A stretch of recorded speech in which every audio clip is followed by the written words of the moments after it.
China's economic rise has been astounding. They've gone from a poor nation to a global superpower, but this success story has a dark side. Evidence suggests forced labor played a role. This isn't just about cheap goods, it's about human rights. Over the past few decades, China's GDP has skyrocketed, transforming the nation into a manufacturing powerhouse. This rapid industrialization has been fueled by a massive workforce, often working under harsh conditions. Many of these workers face long hours, low pay, and poor living conditions. Human rights organizations have raised alarms about the exploitation and forced labor practices. The global demand for cheap goods has only exacerbated these issues, making it a complex problem with no easy solutions. The Chinese government, under the Communist Party, controls labor with an iron fist. This means that the state has a significant say in where people work, how they work, and under what conditions they work. They claim it's for economic development, suggesting that such stringent control is necessary to maintain the rapid growth and modernization of the country. However, this policy forces millions into jobs against their will, often in harsh and demanding conditions. Workers have little to no say in their employment, leading to widespread discontent and human rights concerns. This is particularly true for minorities, like the Uyghurs in Xinjiang. These communities face even stricter controls and are often subjected to forced labor, which is a severe violation of their rights and freedoms. The impact on these minorities is profound, affecting their cultural and social fabric. Xinjiang province is a horrifying example of human rights abuses. The Chinese government has detained Uyghurs and other Muslim minorities in what they call re-education camps. These facilities are designed to strip individuals of their cultural and religious identities. These camps are nothing short of prisons, with high security measures including barbed wire fences and constant surveillance by guards. Detainees are subjected to forced labor, often in factories producing goods for global brands.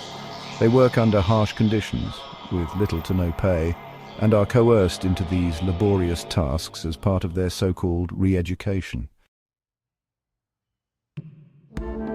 Forced labor in China is everywhere. It's in the cotton fields of Xinjiang, where workers are often subjected to harsh conditions and long hours. It's in the factories making clothes, where laborers toil to produce garments for global brands. It's in the electronics industry, where workers assemble the gadgets we use daily. It's even in the solar panel factories, contributing to the renewable energy sector. These products, made under such conditions, end up in our homes. We are unwittingly complicit in this system as we purchase and use these items without knowing their origin. From clothing to electronics and even renewable energy products, forced labor is a hidden part of many industries in China.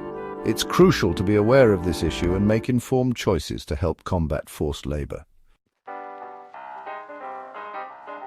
Section 5. The Knockoff Nation, Counterfeiting its way to the top.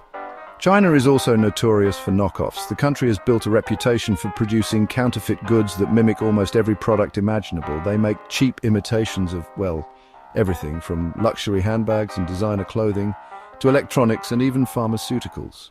This widespread counterfeiting undermines intellectual property rights, causing significant financial losses for legitimate businesses and stifling innovation. It also floods the market with substandard and often dangerous products, posing serious risks to consumer safety and eroding trust in brands. Section 6. Turning a blind eye. The world's response to China's practices. The international community has been slow to react. Despite numerous reports and mounting evidence, many countries have hesitated to take a firm stance against China's practices. This reluctance stems from a complex web of economic dependencies, political alliances, and strategic interests. Some companies are trying to clean up their supply chains. They are implementing stricter oversight, conducting more thorough audits, and seeking to source materials from more ethical suppliers. However, these efforts are often met with significant challenges, including opaque supply chains and resistance from local partners. But the Chinese government denies any wrongdoing. They consistently refute allegations of forced labor and other human rights abuses, presenting their own narrative to the international community. This denial complicates efforts to hold them accountable and creates a barrier to transparency. They make it difficult to investigate. Journalists and human rights organizations face significant obstacles, including restricted access to affected areas, surveillance, and intimidation.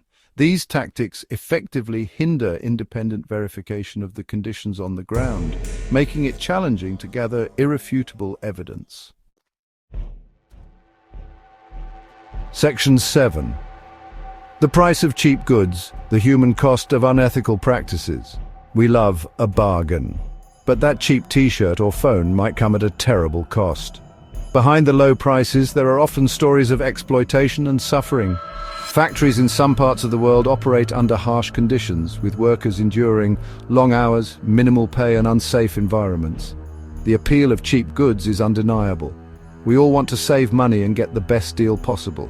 However, this desire for affordability often blinds us to the reality of how these products are made. We need to ask ourselves, are we willing to turn a blind eye to human suffering for a good deal? The moral dilemma is clear. By choosing to ignore the human cost, we become complicit in a system that values profit over people. Section 8. What can you do? Rejecting products tainted by exploitation. Be an informed consumer. Do your research. Start by researching the brands you buy from. Look for information on their labor practices and sourcing. Support brands committed to ethical sourcing. Choose companies that prioritize fair labor practices and environmental sustainability. Ethical brands often have certifications or labels that indicate their commitment. Demand transparency from the companies you buy from. Ask questions about where and how their products are made. Companies that are transparent about their supply chains are more likely to be ethical. Every purchase is a vote. When you choose to buy from ethical brands, you are supporting fair labor practices and sustainable production. Make sure your vote counts by being a conscious consumer.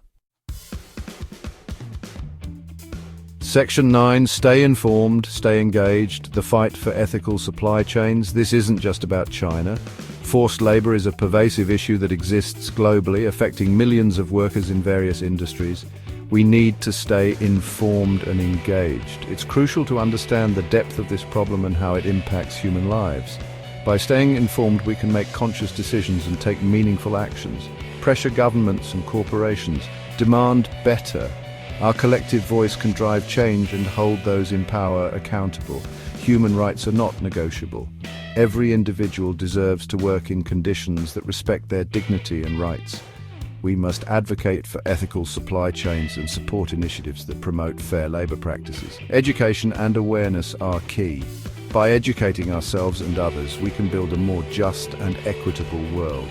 Stay informed, stay engaged, and be a part of the solution.